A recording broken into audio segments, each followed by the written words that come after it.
భరద్వాజ్ గారు నిన్నటి నుంచి మళ్ళీ ట్వీట్లో వారు చూస్తున్నాం సినిమా వాళ్ళ మధ్య. అఫ్ కోర్స్ సినిమా వాళ్ళు అనొచ్చు, పొలిటీషియన్స్ అనొచ్చు.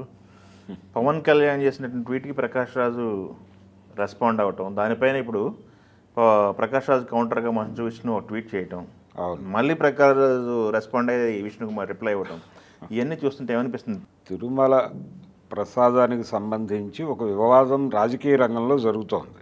టీటీడీ పరిధిలో జరగాల్సినటువంటి వ్యవహారం శ్యామలరావు గారి పరిధిలో జరగాలి అది.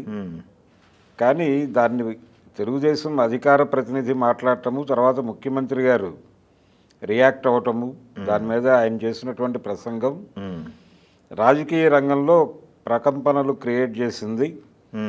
ఇమ్మీడియట్గా అంటే ఈ ఇష్యూని జనంలోకి వెడితే, అంటే తీసుకువెడితే జరిగేటువంటి ప్రమాదం ఏమిటి అనేది అర్థమై వెంటనే ప్రతిపక్ష నాయకుడు మీడియా ముందుకు వచ్చి, ఆయన ఎప్పుడు మీడియా ముందుకు రాడు సాధ్యమైనంత వరకు, ఆయనే ఒక ప్రెస్ కాన్ఫరెన్స్ పెట్టి ఆయన వివరణ చెప్పుకున్నారు. దీంతో పాటు కోర్టుకు వెళ్ళే ప్రయత్నం చేస్తున్నారు. అవన్నీ ఒక వైపు జరుగుతున్నాయి.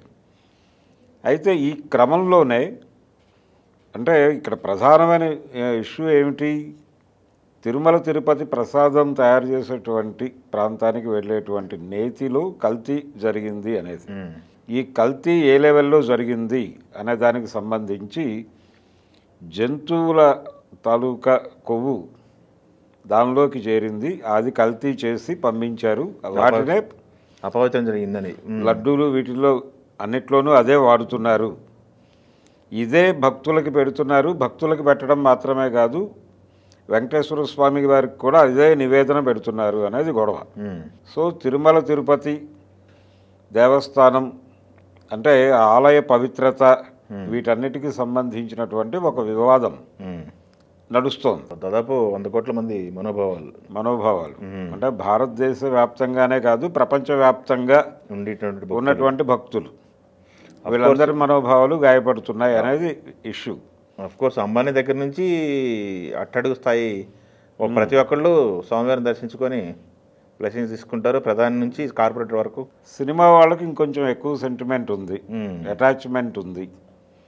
సరే, ఇవన్నీ జరుగుతున్నటువంటి క్రమంలోనే డిప్యూటీ సీఎంగా పవన్ కళ్యాణ్ స్పందిస్తూ ఒక మాట అన్నాడు. ఆయన అంటే ఆయన ఈ ఆలయము పవిత్రత దీన్ని గురించి మాట్లాడుతూనే ఇక్కడ కఠినమైనటువంటి చర్యలు తీసుకోవాలి, ఎవరి వలన ఇది జరిగింది ఈ కల్తీ, దీనికి కారకులు ఎవరు అంటే అక్కడ ఒక ల్యాబ్ ఉంటుంది, తిరుపతిలో ఒక ల్యాబ్ ఉంటుంది. ల్యాబ్లో చెక్ చేసిన తర్వాతే వెళ్ళాలి సరుకు.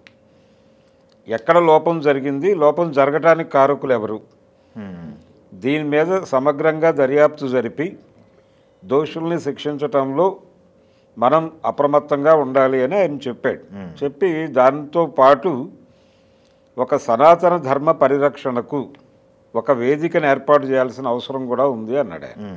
ఇది టోటల్గా పవన్ కళ్యాణ్ గారు వ్యక్తీకరించినటువంటి అభిప్రాయం. దీని మీద ప్రకాష్ రాజ్ రియాక్ట్ అయ్యాడు. ప్రకాష్ రాజ్ గారి ఒక ఇమేజ్ ఉంది, అంటే ఆయనకి నాస్తిక ఇమేజ్ ఉంది. ఈ నాస్తిక ఇమేజ్ తోడు ఆయన హిందూ వ్యతిరేకి అనేటువంటి ఒక అభిప్రాయం కూడా ఉంది. హిందూ వ్యతిరేకి అని అంటున్నారు కానీ యాక్చువల్గా హిందుత్వ వ్యతిరేకి ఆయన. ఈ హిందుత్వ వ్యతిరేకి అనే బ్రాండ్ ఉండటంతో ఆయన ట్వీట్ని ప్రతి ఒక్కరూ పరిశీలించారు. ఆయన ఏం చెప్పారు పవన్ కళ్యాణ్కి అంటే, మీరు నేరస్తుల్ని పట్టుకోవటంలో చొరవ చూపించండి, ఇది చాలామంది మనోభావాలతో ముడిపడి ఉన్నటువంటి అంశమే. అలాగే ఇది ఇప్పటికే దేశం అనేక మత కల్లోలాలలో ఉంది, గందరగోళంలో ఉంది. ఒక కొత్త గందరగోళం ఈ ఇష్యూ నుంచి రైజ్ కాకుండా తీసుకోవాల్సిన జాగ్రత్తలు తీసుకోగలరు అనేది అప్పీల్ చేశాడు. చాలా జెంటిల్గానే మాట్లాడాడు, కాకపోతే మధ్యలో కొంచెం సర్కాజం తోడైంది, కొంచెం వెటకారం జోడించాడు. దీనికి పవర్లో ఉంది నువ్వే కదా, నువ్వేం చేస్తున్నావు అన్న టోన్లోనే. అంటే డిప్యూటీ సీఎం అని పలకరించటము, మీరు డిప్యూటీ సీఎంగా ఉన్నారు అని చెప్పడం ఆయనకు తెలీదా? ఇది ఇలాంటి కొన్ని వెటకారపు పోట్లు పొడిచాడు ఆయన. ఇది పవన్ కళ్యాణ్ అభిమానులు కొంచెం, అలాగే జన సైనికులు దీన్ని ట్రాల్ చేయటం మొదలుపెట్టారు. ఎప్పుడైతే ఇది మొదలైందో దీని మీద ఆయన రియాక్ట్ అయ్యాడు. మంచు విష్ణు రియాక్ట్ అవుతూ తను మాట్లాడుతోంది ఏంటంటే, ఇది కేవలం ఏదో భక్తులకి సంబంధించిన వ్యవహారమో మరొకటో కాదు, మొత్తం భారతీయులందరికీ సంబంధించినటువంటి వ్యవహారం. కాబట్టి ఇలాంటి సెన్సిటివ్ వ్యవహారాల గురించి మాట్లాడేటప్పుడు అదే ఒక మతం గురించి కాదు ఇది, అందరికీ సంబంధించిన వ్యవహారం. దీన్ని అంటే ఇలాంటి సెన్సిటివ్ విషయాల గురించి మాట్లాడేటప్పుడు మీరు కూడా సెన్సిబుల్గానే ఉండాలి, అది మీరి వెళ్ళొద్దు, అనవసరమైనటువంటి వివాదాలు రేపే ప్రయత్నం లేకపోతే అటువంటి ఆలోచనలు ఈ టైంలో కరెక్ట్ కాదు అనేది చెబుతూ ఈయన ట్వీట్ మీద ఆయన స్పందన, విష్ణు స్పందన తెలియజేశాడు. వెంటనే ఆయన రియాక్ట్ అయ్యాడు. రియాక్ట్ అయ్యి మళ్ళీ కొంచెం వెటకారం జోడించాడు. వెటకారం జోడించి సరే శివయ్య అన్నాడు ఆయన. ఓకే శివయ్య అనేది పెట్టినట్టున్నారు.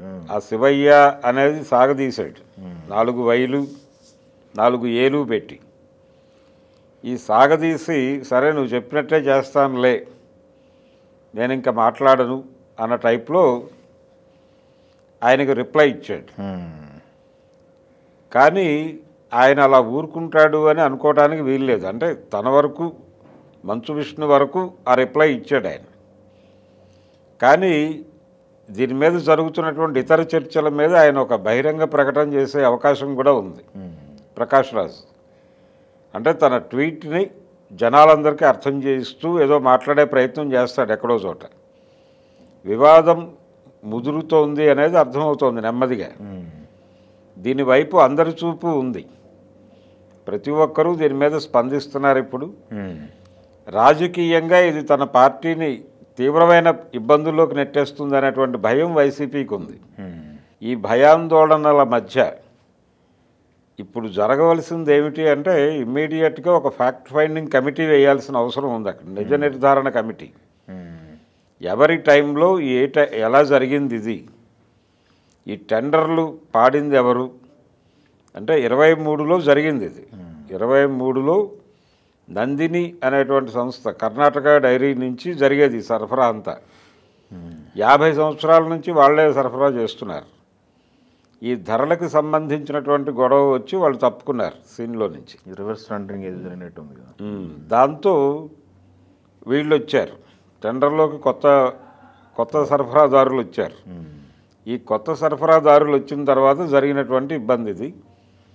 తిరుపతిలో ఉండేటువంటి ల్యాబ్ ఏం చేస్తోంది, సరుకు సరఫరా అయ్యేటప్పుడు కింద సర్టిఫై చేసిన తర్వాత కదా వెళ్ళాల్సింది.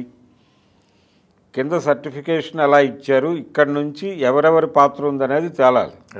టెండర్ల దగ్గర నుంచి, టెండర్లు ఖరారు దగ్గర నుంచి అన్ని వ్యవహారాల్లోనూ ఎక్కడెక్కడ అవినీతి జరిగింది అనేది ఒక పరిశీలన జరపాల్సిన పరిస్థితి ఉంది.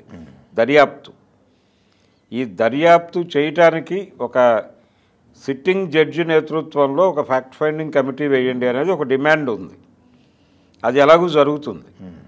జరిగిన తర్వాత దోషులు ఎవరైనా సరే మేము తప్పు చేసినా మేము శిక్షకి సిద్ధమే అని చెప్పి కరుణాకర్ రెడ్డి అలాగే సుబ్బారెడ్డి గారు ఇద్దరూ ప్రకటనలు చేశారు.